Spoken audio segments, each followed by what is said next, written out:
This video is for anyone studying the Songs of Innocence and of Experience by William Blake. I'm going to be looking at the two poems titled The Chimney Sweeper. The first one is from the Songs of Innocence and the second is from the Songs of Experience. In terms of social and historical context, the Songs of Innocence were first published in 1794. So William Blake was living in the middle of the Industrial Revolution. And he was living in London, which was the epicentre of the Industrial Revolution and the hub of urbanisation and poverty that we've come to associate with the Industrial Revolution. I'm sure you've heard and read a lot about the chimney sweepers of William Blake's London and the kind of dangerous, horrific work that these children as young as 6 were forced to do. And they were recruited usually out of cases of poverty, and you can see that in the poems that we're about to discuss. I won't talk in too much detail about the social and historical context of the job of chimney sweeping because you've probably heard a lot of it before, and if you haven't, you can find much better accounts from much more knowledgeable people on the internet. So what about William Blake's personal views on what was going on around him? He was deeply upset by the poverty he saw every day in London, and he felt that the Industrial Revolution and its effects were a blight on society.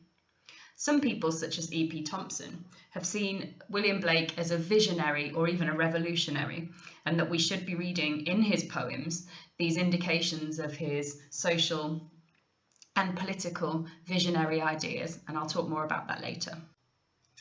Blake was influenced heavily by a contemporary of his, this man, Jean-Jacques Rousseau, who believed that man is born free and everywhere he is in chains.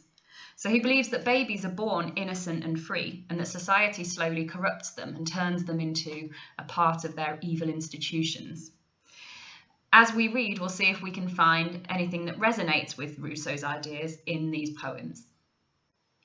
Looking first at the chimney sweeper from the Songs of Innocence, we can see that the speaker and Tom Dacre are both innocent in the sense that they don't really understand the implications of their lives and their jobs.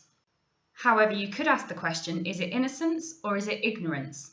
For me, the tone of this poem is that William Blake is on the surface saying that these boys are innocent, but there's a level of irony where he's saying, no, actually, they're ignorant to the evils of society. The main reason I think that the speaker in the poem, and probably many others, including Tom Dacre, are so innocent or ignorant is because they were taken away from their family at such a young age that they couldn't fully comprehend where they were going. For example, the speaker says that he could barely even speak when he was taken away, and that he could scarcely cry the words, weep, weep, weep, weep. For me, this could be a child mispronouncing the word sweep, so he couldn't even speak the word of his job that he was setting out to do. Of course, it could also be the emotion and the feeling of crying, and we see this word repeated in the Songs of Experience, Chimney Sweeper, as well. One image that William Blake uses to symbolise Tom Dacre's innocence is his hair, which is like lamb's wool. Now remember that the lamb is often used as a symbol for Jesus, and William Blake uses the image of the lamb in lots of his poems. Now William Blake was by no means an atheist. Most people agree that he was religious in some way, and probably in a Christian way. So why would he repeatedly use this image of a lamb when he's trying to critique society? In my opinion, it's because he is critical of the institution of the church and the way that it's used to entrap children and entrap people and imply that being innocent is a good way to be and that the meek will inherit the earth and that meek and quiet children like Tom Dacre will be happy someday. Another example of Tom Dacre's innocence is the fact that he's visited in a dream by an angel, and that this angel promises that one day he could leap and laugh and run and wash in a river. So that the boys here, even though they're in this industrial environment, could one day reconnect with nature and have freedom within nature.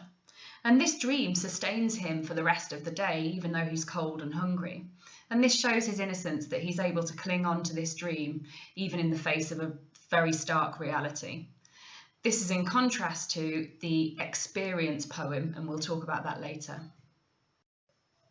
Finally, for me, what sums up the ironic tone of this poem and the contrast between innocence and ignorance to the stark reality of your situation is the two lines, if all do their duty, they need not fear harm. And if he'd be a good boy, he'd have God for his father and never want joy. So William Blake here, through the speaker, is expressing the accepted wisdom of the day. Remember that in William Blake's day, it was expected that children be seen and not heard, and as I said, that children be meek and mild and defer to authority, and that the expectation of freedom for children was ridiculous and children weren't entitled to freedom.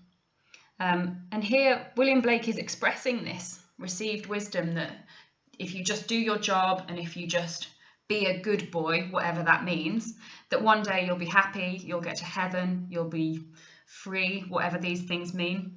And for me, he's challenging that because we know, the reader knows, the reality that these chimney sweeps are in, and that they don't have a father, that they don't have joy in their lives, and that they certainly need to fear harm because their jobs are so dangerous. Now let's move on to the chimney sweeper from the Songs of Experience section of the collection. As we said before, there is a repetition between both poems of the weep, weep. And as I said, for me, this might be a mispronunciation of such a young child of the word sweep. And it's particularly poignant because the child is too young to even pronounce the word of the job they're doing. It might also, of course, be the emotion.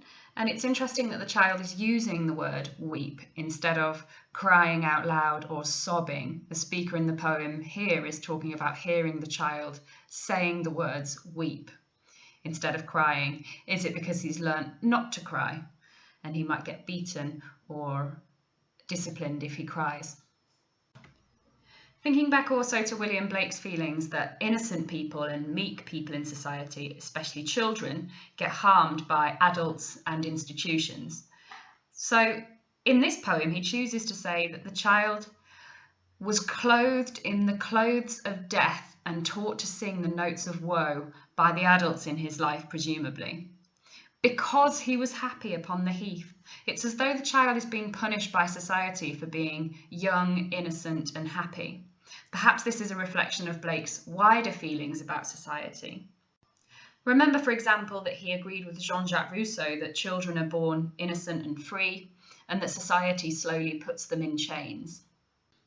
Blake looks around, though, and he can see that society has developed coping mechanisms to deal with the fact that they're being so cruel to their children, including giving the children occasional opportunities to show that they're happy and that they dance and sing. And children are resilient, remember, so all of these chimney sweeps do occasionally show happiness.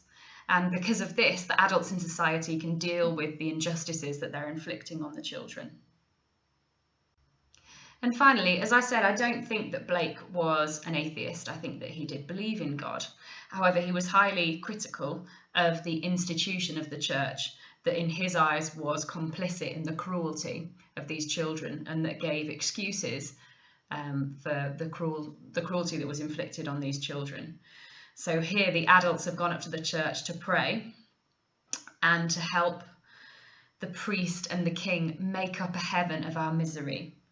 It's up to you what you think of this. There are many interpretations, but in my opinion, it's about the way that society and the priest and the king, being institutions of this society, are profiting from the labour of the children and are profiting from causing misery to children and are just turning a blind eye to the misery that they're causing because it's actually creating a lot of wealth and a lot of good things for the adults and the institutions in society.